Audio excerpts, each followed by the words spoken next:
সামনাসামনি বসে ফোনে ফোনে কথা হচ্ছে, এত যার বিয়ে তার হুঁশ নেই, পাড়াপড়শির ঘুম নেই।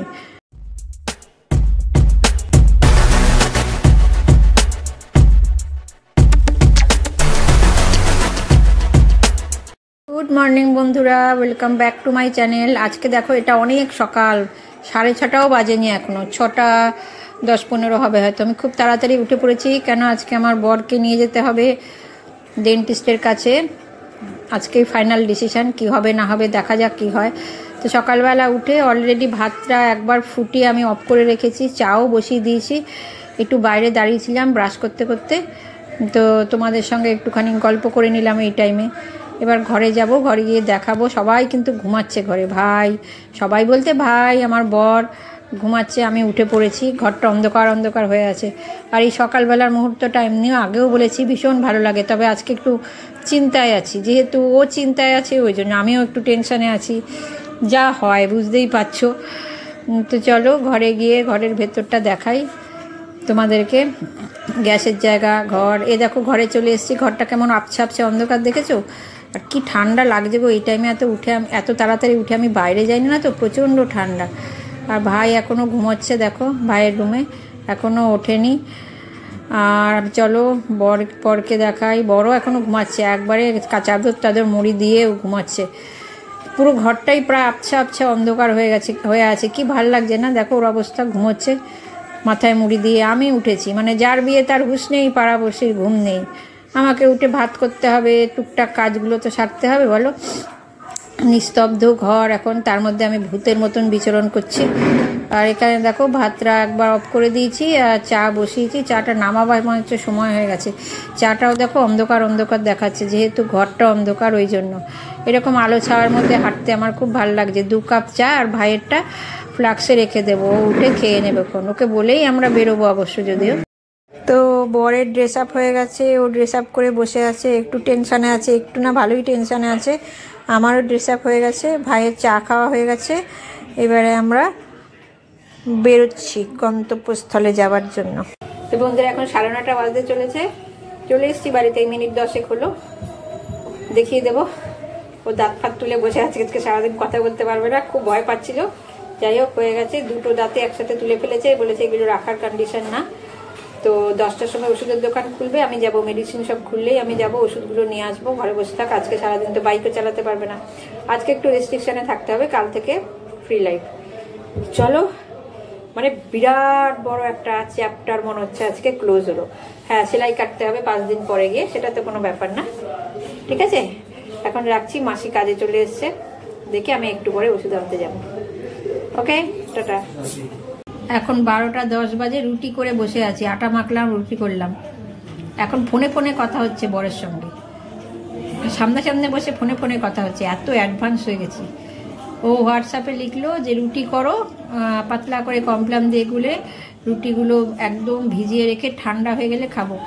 ডাক্তারবাবু বলেছিল যে পাতলা করে খিচুড়ি এসব এই ধরনের খেতে, তো খিচুড়ি খাবে না, তো ওটা দুধে ভিজিয়ে, এই দুধ বলছি কমপ্লান গুলে পাতলা করে, আমার খুব ঘুম পাচ্ছে, ভিজিয়ে বসে আছি। ঠান্ডা হলে খেতে বলবো। ঘুমিয়েই পড়েছে, শুয়ে আছে, ঘুমিয়েই পড়েছে ভাই, আর আমি এখানে বসে আছি। আর আমার এত ঘুম পাচ্ছে না, আমি থাকতে পারছি না। মানে অ্যালার্ম দিয়ে উঠেছি 5:30 তখন, অত সকালে আমি কোনোদিন উঠি না। আর তার মধ্যে কী হয়েছে জানো, এই যে এই পাটা আমার কি ব্যথা, মানে এই পেছন দিকটাতে, এই যে এই জায়গাটাতে, মানে হাঁটতে গেলে এত লাগছে। আর যদি বসে থাকছি না, রেস্টে থাকছি, তারপর আর দাঁড়াতেই পারছি না, এরকম লাগছে। ওই নিয়েই হাঁটাহাঁটি সব করে যাচ্ছি, আমাকে তো করতেই হবে বলো। দেখি রুটিটা ভিজিয়েছি, ঠান্ডা হলে গেলে বলবো খেয়ে নাও। খানিক্ষণ ছাদে গিয়ে দাঁড়িয়েছিল, বলছে বাবা বন্ধ করে, আমার আর ভালো লাগছে না, আজকে তো বাইক চালাতে পারবে না, কিছু না। বলছে আমার জন্য কেমন কেমন লাগছে সব, মানে কথা বলতে পারছে না, এত কথা বলে তো, খালি লিখছে, ফোনে লিখে লিখে আমাকে দেখাচ্ছে, ফোনে লিখছে আর দেখাচ্ছে আমাকে। যাই হোক, একটা টেনশান ওর গেছে। ওর টেনশান দেখে আমি বলছিলাম না, আমারও টেনশান হচ্ছিল যে ওরকম যদি কেউ টেনশান করতে থাকে তাহলে কীরকম লাগে। এখানে ভাই বসে আছে এই যে, আর আমি বসে আছি। তো চলো দেখি রুটিটা ঠান্ডা হলো নাকি, খেতে দিই, তারপরে নিজে খাই। আমার আজকে ভাত খেতে ইচ্ছে করছে, মানে ভাতটা খুব একটা ভালো খাই না তো আমি, সরা না হাতটা, থাক তাহলে, তোর হাতের উপরে আমার হাত থাক। আমি হোয়াটসঅ্যাপে দে, আরেকটা দে। হোয়াটসঅ্যাপে, এই হোয়াটসঅ্যাপ বলছি, ওটস রেখে এসছি। আমি যে কি কথা বলছি না নিজেই বুঝতে পারছি না, এত ঘুম পাচ্ছে আমার। মশলা ওটসের প্যাকেট এনেছি, ওইটা ভাবছি আমি কমপ্লান দিয়ে গুলে খাবো। আমার ভাত খেতে ইচ্ছে করছে না। আর কালকে সোয়াবিন করে রেখেছি, ডাল করে রেখেছি, ভালো লাগছে না। একটা কি ঘ্যাটের তরকারি করে রেখেছি, ইচ্ছা করছে না এখন ভাত খেতে আমার।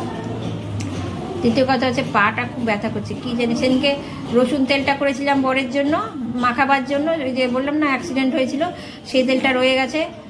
ও আমাকে পায়ে বললো তুমি শো উল্টো দিক করে, চিন্ময় মাখিয়ে দিল পায়ে, মানে ভালো করে মালিশ করে দিল, তাতেও কমছে না, কি জানি কেন। না চলো আমি গিয়ে দেখি কমপ্লান রুটিটা ঠান্ডা হলো নাকি। ঠিক আছে, পরে আসবো আবার। গুড ইভিনিং বন্ধুরা, 6:30 বেজে গেছে। ওই ঘরে শুয়ে শুয়ে ও টিভি দেখছে, আমিও সারা দুপুর টেনে ঘুমিয়েছি। আজকে স্নানও করিনি জানো, অত সকালে বেরিয়েছি বাইরে, আমি তো বুঝতে পারিনি অত ঠান্ডা লাগবে। আমি জানি রোদ উঠে গেছে, ঠান্ডা লাগবে না বোধহয়। মানে কি ঠান্ডা কি বলবো। আমরা যখন বেরিয়েছি ঘর থেকে তখন কটা বাজে, 7:40। কি হাওয়া বেরিয়ে গেছে, আবার কে সোয়েটার নাম নেয় বাড়িতে এসে। খুব ঠান্ডা লেগেছে, ওই জন্য মা দেখলাম এত ঠান্ডা হাওয়া লাগছে, আমার তো ঠান্ডার ধাত, ওই জন্য স্নান করিনি আজকে। তো বসে আছে এখন, দেখি অনেকক্ষণ ধরে ভাইয়ের ঘরে আছে, দেখি কি করে। ওই ঘরে টিভি চলছে দেখলাম, কথা বলতে পারছে না তো, সামনে বসে থাকলে আমার খালি কথা আসছে। তারপরে আমাকে হোয়াটসঅ্যাপে লিখলো তুমি এত কথা বলছো যে আমার মুখ থেকে কথাই বেরিয়ে যাবে এরপরে, ওই জন্য আমি ওর থেকে দূরে সরে আছি। ভাই লিখতে বসছে এখানে, যাই একটু ওই ঘরে গিয়ে বসি। মানে একটা মানুষ সামনে থাকলে খালি কথা আসে না, আমার এটা হচ্ছে। আর ও তো কথার উত্তর দিতে পারছে না, সব কথাই কি আর মেসেজ করে করে হয়। তো চলো ওই ঘরে যাই, তারপরে ভিডিওটাকে অফ করে দেবো। হ্যাঁ, এন্ড করে দেবো, অফ না। তো আমি ভাইয়ের রুম থেকে ওর কাছে এসে হালচাল জিজ্ঞেস করছি, ও আমাকে ইশারায় সব বলছে। আর এরকম নিঃশব্দ ইশারায় কথা কতক্ষণ ভালো লাগে বলো, না ওর ভালো লাগছে না আমার ভালো লাগছে। আর মেসেজ করেই বা কতক্ষণ চলে।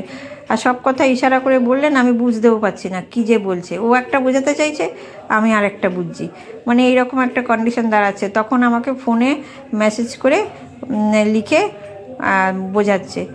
আমি ভাইয়ের রুম থেকে এখানে এসে হালচাল জিজ্ঞেস করছি, আর খুব হাসি পাচ্ছে, কারণ একবার আমি এই রুমে একবার এই রুমে, আমার কাজ হচ্ছে এই দুদিকে তাল মিলিয়ে চলছি।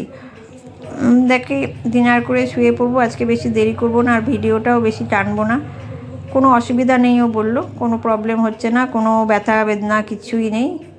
আর এত চুপচাপ শুয়ে আছে, ওই জন্য ঘুম পাচ্ছে। আর একটা বিশেষ জিনিসও পাচ্ছে না, মানে স্মোক করে তো সেটা পাচ্ছে না, আজকে সারাদিন বন্ধ। আমি বুঝতে পারছি, ওই জন্য একটু ছটপট লাগছে। তো চলো আজকের ভিডিওটা এখানে এন্ড করে দিলাম, বেশি টানলাম না। জানি না ভিডিওটা কত বড় হলো। দেখা হচ্ছে একটা নেক্সট ভিডিওতে, ততক্ষণ পর্যন্ত তোমরা সবাই ভালো থেকো, সুস্থ থেকো, আনন্দে থেকো। Tata, by.